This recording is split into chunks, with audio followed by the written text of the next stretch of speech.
दोस्तों नमस्कार। मैं आपका शिक्षक और दोस्त ललित व्यास पांडे।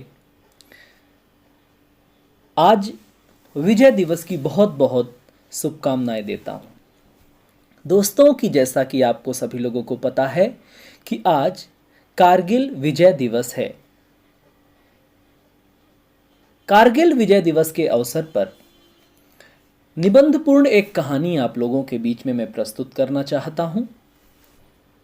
यह निबंध और यह कहानी आप लोगों की जनरल अवेयरनेस सामान्य ज्ञान के लिए भी बहुत आवश्यक है, बहुत मदद करेगी। और साथ ही यदि आप अलग अलग प्रकार की प्रतियोगी परीक्षाओं में हिस्सा लेते हैं तो वहाँ भी इसके कुछ फैक्ट्स आपको बहुत सहयोग करेंगे।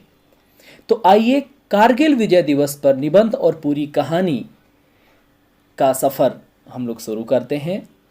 दोस्तों जैसा कि आप लोगों को पता है, कारगिल विजय दिवस हर साल 26 जुलाई को उन शहीदों की याद में मनाया जाता है जिन्होंने कारगिल युद्ध में अपने देश के लिए लड़ते हुए अपने प्राणों का बलिदान दे दिया और वीर गति को प्राप्त हुए।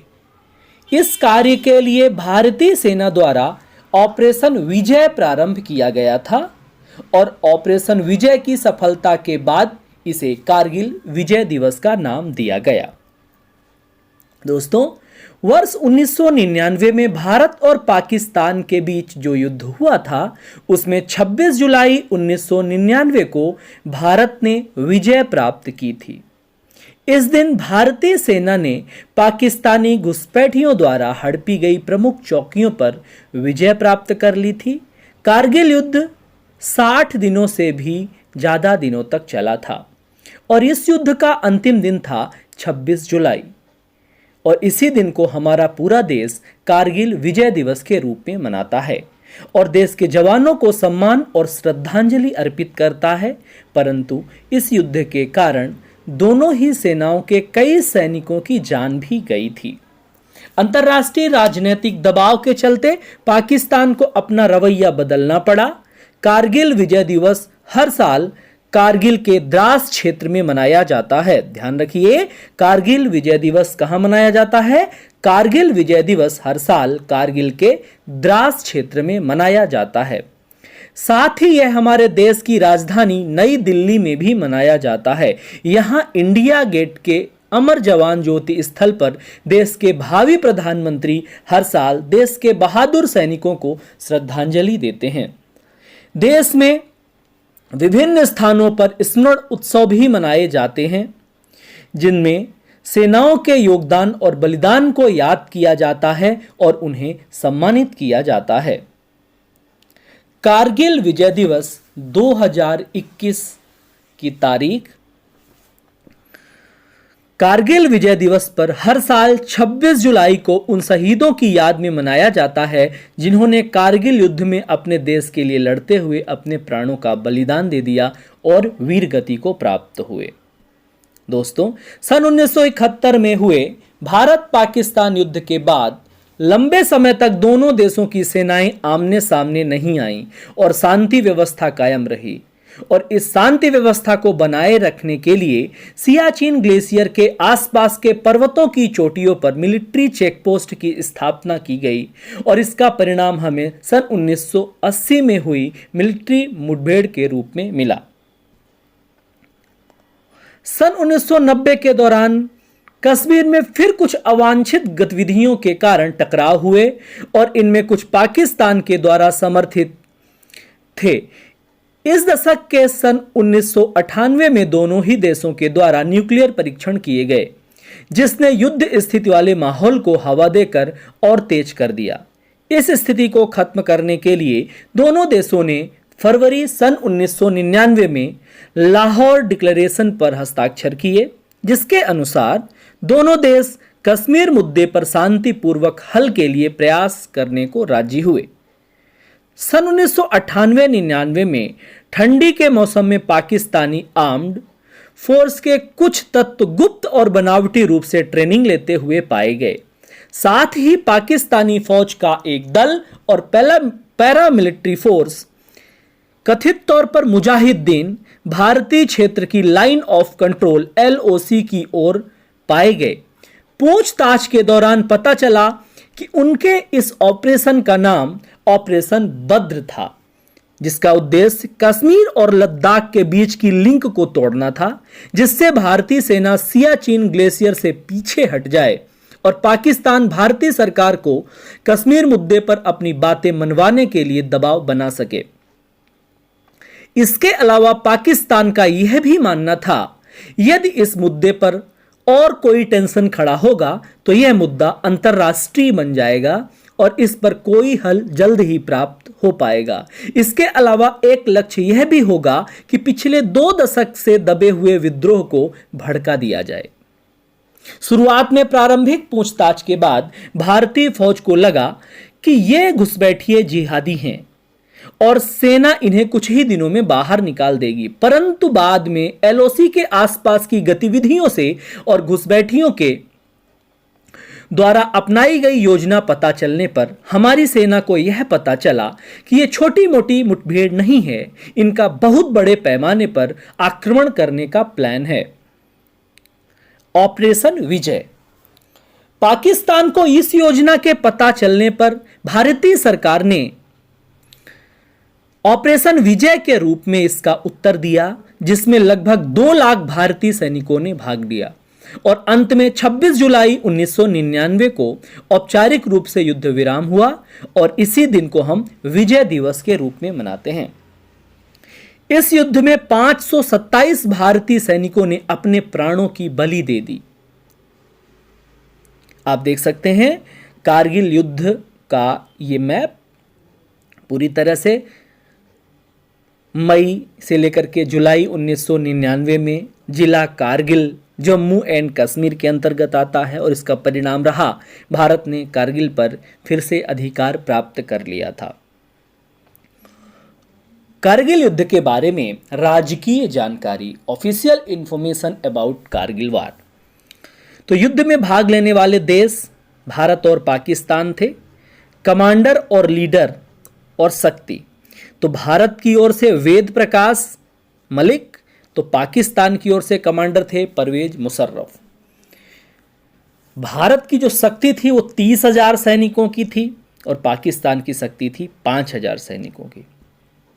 दुर्घटनाएं और हानि दोनों देशों के राजकीय आंकड़ों के अनुसार, तो भारत के जो मृत सैनिक थे वो थे 527, पाकिस्तान के जो मृत सैनिक थे वो 357 से लेकर के 453 तक।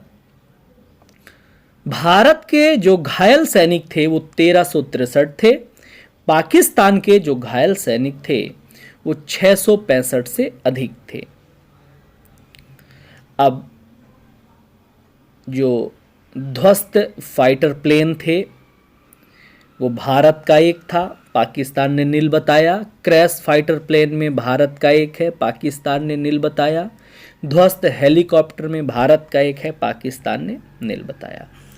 तो कारगिल लड़ाई क्षेत्र, कारगिल वार लोकेशन के बारे में हम आपको जानकारी देने का प्रयत्न करते हैं। सन 1947 में हिंदुस्तान के बंटवारे से पहले कारगिल लद्दाख जिले के बल्तिस्तान का हिस्सा था। यह क्षेत्र विभिन्न भाषाओं को बोलने वाले और विभिन्न धर्मों के लोगों से आबाद था, जो यहां विश्व के सबसे ऊंचे पहाड़ों के बीच घाटियों में निवास करते थे।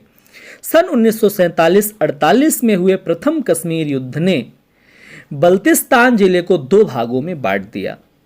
अब करगिल इसका भाग नहीं है, अपितु एक पृथक जिला बन गया था।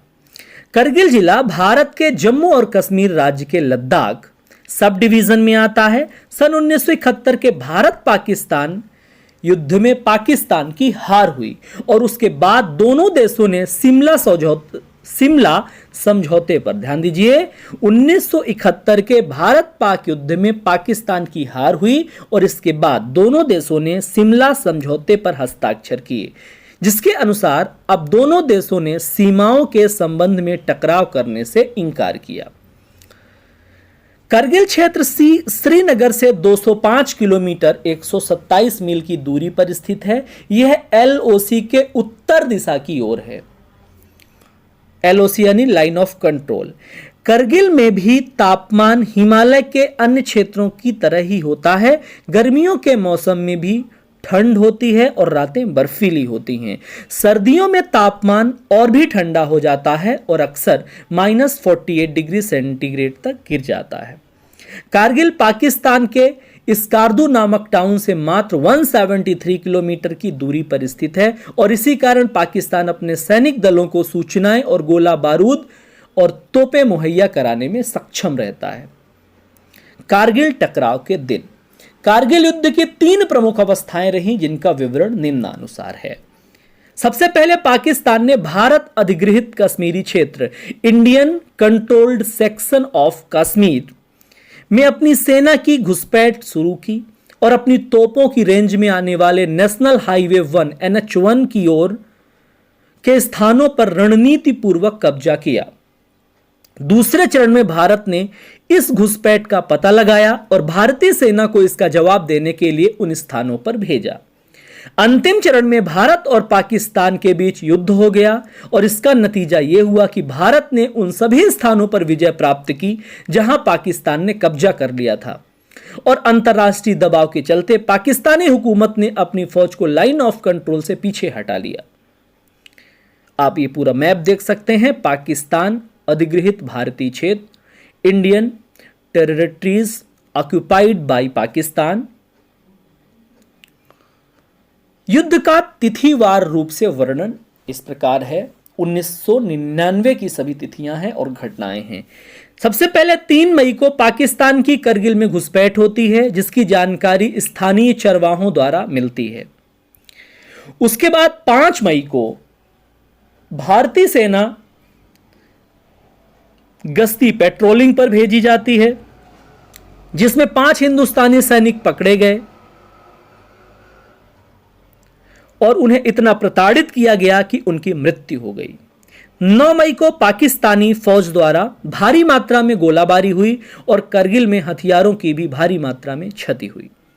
10 मई को सबसे पहले द्रास, फिर काक्सर और मुस्को क्षेत्र में घुसपैठ नोटिस की गई। 10 मई को दिन में मिड डे भारतीय सेना ने अपने कुछ और सैन्य दलों को कश्मीर घाटी क्षेत्र से करगिल क्षेत्र की ओर भेजा। 26 मई को इंडियन एयरफोर्स ने घुसपैठियों पर आक्रमण कर दिया। 27 मई को इंडियन एयरफोर्स ने अपने 2 फाइटर प्लेन गंवा दिए। MiG-21 और MiG-27, इसमें से एक में फ्लाइट लेफ्टिनेंट नचिकेता थे। 28 मई पाकिस्तान ने हमारे IAF Mi-17 को शूट कर दिया, जिसमें 4 वायुसेना कर्मियों की मृत्यु हो गई। 1 जून पाकिस्तान द्वारा हमला किया गया। 5 जून भारतीय सेना ने उन दस्तावेजों को पेश किया जो उन्हें भारतीय सेना की गिरफ्त में आए 3 पाकिस्तानी सैनिकों से मिले थे, जिसमें पाकिस्तान के शामिल होने का सबूत मिला। 6 जून भारतीय सेना ने करगिल में अपने सैन्य सुरक्षा बल को बढ़ाया। 9 जून भारतीय सेना ने बटालियन सेक्टर की 2 महत्वपूर्ण स्थानों पर फिर से कब्जा प्राप्त कर लिया। भारत ने पाकिस्तानी आर्मी के प्रमुख general Pervez Musharraf China visit के दौरान और जनरल स्टाफ के प्रमुख लेफ्टिनेंट जनरल अजीज खान, भारत ने पाकिस्तानी आर्मी प्रमुख general Pervez Musharraf China visit के दौरान और जनरल स्टाफ के प्रमुख लेफ्टिनेंट जनरल अजीज खान रावलपिंडी में के बीच हुई बातचीत को पेश किया, जिसमें पाकिस्तानी आर्मी के शामिल होने के सबूत थे। यह घटना 11 जून की थी। 13 जून भारतीय सेना ने द्रास में टोलोलिंग को सुरक्षित कर लिया और 15 जून को यूनाइटेड स्टेट के तत्कालीन प्रेसिडेंट बिल क्लिंटन ने टेलीफोन पर बातचीत करके पाकिस्तान के प्रधानमंत्री नवाज शरीफ को कारगिल से पाकिस्तानी फौज को वापस बुलाने को कहा। 29 जून को भारतीय सेना ने टाइगर हिल के पास की 2 महत्वपूर्ण पोस्ट .5060 और .5100 पर कब्जा वापस ले लिया। 2 जुलाई भारतीय सेना ने कारगिल में 3 ओर से हमला किया। 4 जुलाई 11 घंटे के युद्ध के बाद भारतीय सेना टाइगर हिल पर वापस कब्जा प्राप्त करने में सफल रही। 5 जुलाई की घटना है, भारतीय सेना ने द्रास पर भी अधिकार प्राप्त कर लिया। वहीं दूसरी ओर तत्कालीन पाकिस्तानी प्रधानमंत्री ने क्लिंटन के साथ हुई मीटिंग के बाद कारगिल की पाकिस्तानी फौज हटाने की घोषणा कर दी। कारगिल से पाकिस्तानी फौज हटाने की घोषणा कर दी। 7 जुलाई को भारत ने बटालिक के जुबर हिल्स को भी पुनः प्राप्त कर लिया। 11 जुलाई को पाकिस्तान ने अपने कदम पीछे किए और भारत ने बटालिक में महत्वपूर्ण चोटियों पर कब्जा प्राप्त कर लिया। 11 जुलाई को बटालिक में महत्वपूर्ण चोटियों पर कब्जा प्राप्त हो गया। तत्कालीन भारतीय प्रधानमंत्री श्री अटल बिहारी वाजपेयी ने ऑपरेशन विजय को सफल घोषित किया और सरकार ने पाकिस्तान के साथ वार्ता करने हेतु शर्तें निश्चित की। यह घटना 24 जुलाई की है और आखिरी दिन आती है जब 26 जुलाई को औपचारिक रूप से कारगिल युद्ध समाप्त हुआ और भारतीय सेना ने पाकिस्तानी घुसपैठियों को पूर्ण रूप से उखाड़ फेंकने की घोषणा की। इस प्रकार इन चरणों से होते हुए हमें विजय प्राप्त हुई और इस दिन को विजय दिवस घोषित किया गया। 26 जुलाई को विजय दिवस घोषित किया गया। कारगिल युद्ध पर विश्व के विभिन्न देशों का मत देखते हैं कि क्या रहा। विश्व के विभिन्न देशों द्वारा पाकिस्तान के लाइन ऑफ कंट्रोल को पार करने की निंदा की गई। इस संबंध में पाकिस्तान के शुरुआती जवाब कपटपूर्ण रहे और बाद में इन्होंने इसे कश्मीरी स्वतंत्रता सेनानियों के प्रयासों से जोड़ दिया। अगर पाकिस्तान की इस बयानबाजी को सच मान लिया जाए तो पाकिस्तान द्वारा अपनी फौज के 2 सैनिकों को निशाने हैदर, पाकिस्तान का सर्वोच्च मिलिट्री सम्मान होता है, और अन्य 90 सैनिकों को मरणोपरांत बहादुरी पुरस्कार दिया जाना इस पूरे मामले में पाकिस्तान के शामिल होने को स्पष्ट करता है।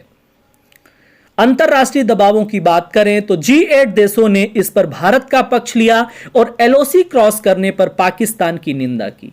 यूरोपियन यूनियन ने भी LOC क्रॉस करने के मुद्दे पर पाकिस्तान को दोषी ठहराया। अन्य संस्थाओं जैसे एशियन रीजनल फोरम ने भी पाकिस्तान द्वारा LOC क्रॉस करने पर भारत द्वारा उठाए गए कदमों को सही ठहराया। इस प्रकार अंतरराष्ट्रीय दबाव के चलते पाकिस्तानी प्रधानमंत्री नवाज शरीफ को भारतीय क्षेत्रों से अपनी फौज को वापस बुलाने का निर्णय लेना पड़ा। कारगिल युद्ध स्मारक भारतीय सेना द्वारा द्रास में स्थित कारगिल वार मेमोरियल का यह मुख्य प्रवेश द्वार है। भारतीय सेना द्वारा द्रास में टोलोलिंग हिल की तलहटी में कारगिल वार मेमोरियल बनाया गया। यह मेमोरियल शहर के मध्य से 5 किलोमीटर की दूरी पर टाइगर हिल के पार बनाया गया है। इसका निर्माण कारगिल युद्ध में सैनिक शहीद हुए जवानों की याद में किया गया है। मेमोरियल के मुख्य द्वार पर 20वीं सदी के प्रसिद्ध हिंदी कवि श्री माखनलाल चतुर्वेदी द्वारा लिखित कविता पुष्प की अभिलाषा लिखी हुई है। मेमोरियल की दीवारों पर उन जवानों के नाम अंकित हैं जिन्होंने कारगिल युद्ध में अपने प्राणों का बलिदान दे दिया। आगंतुकों द्वारा इन्हें पढ़ा जा सकता है। एक संग्रहालय म्यूजियम मेमोरियल से ही जुड़ा हुआ है, जिसका निर्माण ऑपरेशन विजय की सफलता और हमारे देश की जीत को मनाने के लिए किया गया है। इस संग्रहालय में हमारे देश के बहादुर जवानों के चित्र, युद्ध के महत्वपूर्ण दस्तावेज और रिकॉर्डिंग्स, पाकिस्तानी हथियार और युद्ध में प्रयुक्त सेना के औपचारिक प्रतीक आदि रखे गए हैं। इस मेमोरियल के अलावा हमारे देश के शहर पटना शहर में भी कारगिल वार मेमोरियल बनाया गया है। यह भी हमारे देश की विजय का प्रतीक है। कारगिल विजय पर अनमोल वचन, जो कुछ कोट्स रहे या जो कमांड रहे, वो हम एक बार देखते हैं। इनको मोटिवेट करने वाले ये कोट्स रहे हैं। वहां बिना किसी लिखित आदेश के वापस ले लिया जाएगा और ये आदेश वहां कभी भी जारी नहीं होंगे। चुप रहने के लिए बर्फ में पड़ाव थे, जब बिगुल बजेगा तब वे आगे बढ़ेंगे और फिर से मार्च करेंगे। अगर कोई व्यक्ति यह कहता है कि वह मौत से नहीं डरता है तो वह यकीनन या तो झूठ बोल रहा है या तो वह गोरखा होता है। कुछ लक्ष्य इतने योग्य हैं कि हारने के लिए भी गौरवशाली हैं। आप कभी भी नहीं रह सकते जब आप करीब करीब मर नहीं जाते। और इसके लिए जो लड़ाई का चयन करता है उनके जीवन में विशेष स्वाद होता है। इसके संरक्षण प्रोटेक्शन का कभी भी पता नहीं चलेगा। आश्चर्य है कि क्या हमारे देश के राजनीतिक राजाओं में जिन्हें देश की रक्षा के लिए रखा गया है वे एक गोरिल्ला से गुरिल्ला, एक मोटर से मोर्टार, एक तोप से बंदूक भेज सकते हैं। हालांकि महान कई और भी हो सकते हैं। शत्रु हमसे सिर्फ 450 वर्ग फीट दूर है, हम अधिक मात्रा में हैं। मैं 1 इंच भी वापस नहीं करूंगा, लेकिन हमें हमारे आखिरी आदमी और आखिरी दौर के लिए लड़ना होगा। यदि मेरी मौत पर मेरा खून साबित करने से पहले हमला हो गया तो मैं कसम खाता हूं कि मैं मौत को मार दूंगा। नहीं सर, मैं मेरे टैंक का परित्याग नहीं करूंगा। मेरी बंदूक काम कर रही है और मैं इन कमीनों से भिड़ जाऊंगा। मैं अपने देश के लिए अधिक चोटियों पर कब्जा करना चाहता हूं। हमारी यात्रा केवल दोस्तों के लिए सबसे अच्छी और दुश्मनों के लिए सबसे खराब है। हम अदम्य हैं, हम निडर हैं। भगवान हमारे दुश्मनों पर दया कर सकता है, किंतु हम नहीं करेंगे। एक योद्धा की जो युद्ध में अपनी जान की कुर्बानी देकर स्वर्ग में सम्मानित हो रहे हैं, युद्ध के मैदान में उनकी मृत्यु विलाप नहीं है। हमारे लिए जो रोज की दिनचर्या है, क्या आपके लिए वह जीवन भर का एडवेंचर है? संयोग से एक सिपाही चुनाव में प्यार से रहता है। संयोग से एक सिपाही चुनाव में प्यार से रहता है और पेशे से मार डालता है। कठिन पुरुषों के लिए आखिरी समय भी कठिन नहीं है। कई जगह परिवर्तन ले लिया जाता है, किंतु एक परिवर्तन वही रहता है, आपका कार्य और कर्तव्य। आप सभी बाधाओं के बावजूद भी देश की सुरक्षा सुनिश्चित करने के लिए आवश्यक हैं। समय सब कुछ है। हार और जीत के बीच 5 मिनट का भी फर्क हो सकता है। आतंकवादियों को क्षमा या दंडित करना भगवान के लिए छोड़ दिया जाता है, किंतु भगवान के साथ उनकी नियुक्ति तय करना हमारी जिम्मेदारी है। मौत एक पंख से भी हल्की है, किंतु कर्तव्य पहाड़ से भी भारी है। एक डरपोक आदमी अपनी मौत आने से पहले बार बार मरता है, किंतु एक बहादुर आदमी कभी भी अपनी मौत का स्वाद नहीं लेता है। यदि मैं युद्ध क्षेत्र में मर गया तो मुझे बॉक्स में रखकर मेरे घर भेजने से पहले मेरी बंदूक और मेरे मेडल्स मेरी छाती के ऊपर रख देना। हाँ, और मेरी मां से कहना मैंने अपना बेहतर दिया, और मेरे पिता से कहना झुके नहीं, अब मुझसे उन्हें कोई परेशानी नहीं होगी, और मेरे भाई से कहना अच्छे से पढ़ाई करे और मेरी बाइक की चाबी अब हमेशा के लिए उसकी है। मेरी बहन से कहना कि वह दुखी ना हो, उसका भाई इस सूर्यास्त के बाद नहीं उगेगा। मेरे प्यारे और मेरे प्यार से कहना कि रोए नहीं, क्योंकि मैं एक सिपाही हूं और मैं मरने के लिए ही पैदा हुआ हूं। ऊपर मत आइए, मैं टीम को संभाल लूंगा। इस तरह के जुनून के साथ जीवन में अपनी भूमिका निभाते हैं, उसके बाद भी पर्दे नीचे आते हैं और वाहवाही बंद हो जाती है। जब वापस जाओ तो अपने प्रियजनों से कहना कि आपके कल के लिए हमने अपना आज दे दिया है। वह गया, वह रोई, वह आया, वह रोई। 18 साल की उम्र में आप वयस्क हैं। 10 साल के लिए भारतीय नौसेना की सेवा करो और एक आदमी बन जाओ।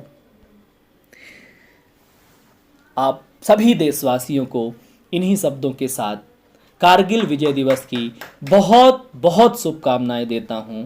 बहुत बहुत धन्यवाद, बहुत बहुत शुक्रिया।